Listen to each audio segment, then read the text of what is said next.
अच्छा समिति है, इसे क्या करना है नहीं करना है, जो आप लोग आए हैं, मैं कुछ वो बातें बताना चाहूँगा जिससे कि ये संदेश जो है मेरा गांव तक पहुँचे।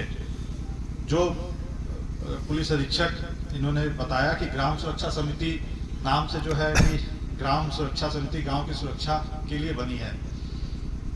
हमारा जो ये गांव जो है ये बॉर्डर के गांव है और बगल में नेपाल राष्ट्र है, जिससे हमारी मित्रता वर्षों पुरानी है, कई संधियां हो रखी हैं और इसी मित्रता का परिणाम है कि बॉर्डर सील्ड नहीं है।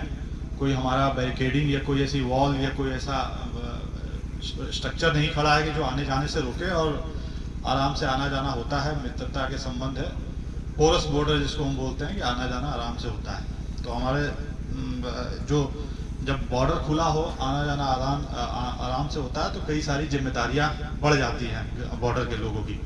तो ये जो ग्राम सुरक्षा समिति है, अगर मैं इसको दूसरे तरीके से कहूँ तो ये आप खुद को ग्राम सुरक्षा समिति मत बोलिए। बॉर्डर के गांव के लिए ये जो है ना, ये ग्राम सुरक्षा समिति नहीं, ये राष्ट्र सुरक्षा समिति कहलाएगी एक तरह से देखा जाए तो। क्योंकि ये केवल आप जो करेंगे, आप केवल अपने गांव की सुरक्षा नहीं करेंगे, आप राष्ट्र की सुरक्षा करेंगे, क्योंकि यहाँ जो इश्यू उठेंगे वो राष्ट्र की सुरक्षा से संबंधित होंगे। तो आप बेसिकली ग्राम सुरक्षा समिति नहीं, राष्ट्र सुरक्षा समिति के सदस्य हैं। तो इसके वो गर्व करिए कि आप जो है राष्ट्र की सुरक्षा वाले काम करेंगे। यहाँ ये गांव सुरक्षा समिति किसी गोंडा के जनपद के गांव की होती तो उनकी जिम्मेदारियां कुछ अलग होंगी और आपकी जिम्मेदारियां अलग होंगी। तो यहाँ जो इश्यूज मैं डिस्कस करने आया, जो बताने आया हूँ, ये किसी गांव से संबंधित ना होकर के राष्ट्र की सुरक्षा से संबंधित है। और जब राष्ट्र की बात आती है तो आप भी जानते हैं, हम लोग सब सहमत होंगे, एकमत होंगे कि राष्ट्र से ऊपर कुछ नहीं है। हमारा देश हमारा अभिमान है, हमारा गर्व है और देश से बड़ा कुछ नहीं है।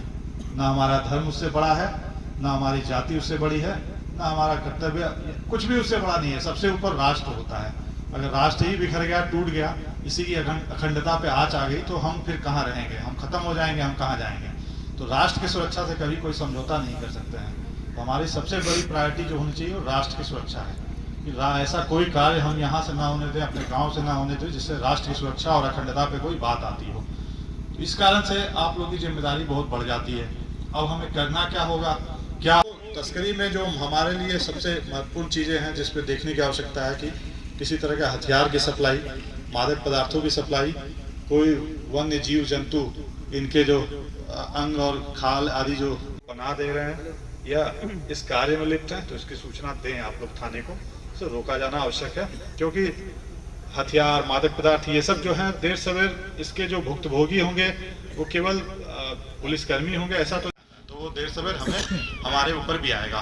तो पहली बात जो मैंने बताई, बाहरी जो है निवास जो कर रहे हैं उनका देखिए, कोई गलत कागज बना करके, फर्जी कागज बना करके परमानेंट यहाँ का बासिंदा बनने की कोशिश है तो उसकी सूचना दें। किसी तरह का अवैध तस्करी, हथियार, इस तरह की कोई सप्लाई आ रही है तो उसके बारे में बताएं। तीसरा जो महत्वपूर्ण है वो है नेपाली सिम कार्ड। जस्ट जानकारी के लिए ये चीज़ें बताई नहीं गई होगी, बड़े आराम से हो सकता है बॉर्डर पर नेपाली सिम कार्ड मिल जाते होंगे, आप लोग यूज़ करते होंगे, पर ये गलत है और इस पर हम लोग अब सख्ती करेंगे। तो ये जो है जितने भी दुकानदार भाई होंगे, आप कृपया उनको कन्वे कर दीजिए, नेपाली सिम कार्ड बिना गवर्नमेंट ऑफ इंडिया के लाइसेंस के बेचे जाना अपराध है और उनके खिलाफ कार्रवाई होगी। तो अब तक हो सकता नहीं किसी ने ध्यान दिया होगा, बट अब हम लोगों की नज़र है। तो नेपाली सिम कार्ड अगर बेचते हुए, खरीदते हुए पकड़े जाएंगे तो आप लोगों के खिलाफ कार्रवाई होगी। आप उन दुकानदार को बता दें कृपया करके, बिना गवर्नमेंट ऑफ इंडिया के लाइसेंस के नेपाली सिम कार्ड नहीं बेचा जा सकता। सेक्शन 20 टेलीग्राफ एक्ट का वायलेशन है। तो इसमें मैं सख्ती से, इनफैक्ट मैं मीडिया कर्मियों से भी आग्रह करूंगा कि अगर आप कल का न्यूज़ चलाते भी हैं तो उसमें हेडलाइंस यही थे कि बॉर्डर के जो गांव है इसमें नेपाली सिम कार्ड अगर बेचते हुए कोई दुकानदार पकड़ा जाता है तो उसके विरुद्ध पुलिस सख्त कार्रवाई करेगी। ये अपराध है। डिपार्टमेंट ऑफ टेली कम्युनिकेशन इनका सख्त निर्देश है, इस संबंध में हम लोग को भी निर्देश भेजे गए हैं। तो इसे पुलिस सख्ती से पालन कराएगी। नेपाली सिम कार्ड बिना लाइसेंस के बेचा जाना अपराध है। क्योंकि उसका नुकसान क्या है वो मैं बता दूँ तो आप लोगों को ज़्यादा समझ में आएगा। अपराधी जो होगा वो नेपाली सिम कार्ड आराम से, अगर उसको अवेलेबल हो जाता है, वो खरीदेगा और उससे वो गलत सलत जितने काम करने होंगे कॉल्स वॉल्स करेगा। और चूंकि वो नेपाल राष्ट्र का सिम है तो हमें जो डिटेल्स वगैरह चाहिए होती है वो नेपाल राष्ट्र से फिर मांगना पड़ेगा, वो इतना आसान नहीं हो पाता है ले पाना। तो इससे फिर दिक्कतें आती हैं। तो इस पर सख्ती है, बैन है, ये बिल्कुल गलत करते हैं। तो अगर आपसे कोई पकड़े जाएंगे तो उनके खिलाफ कार्रवाई होगी। इस चीज़ को मैं कन्वे करना चाहता हूँ।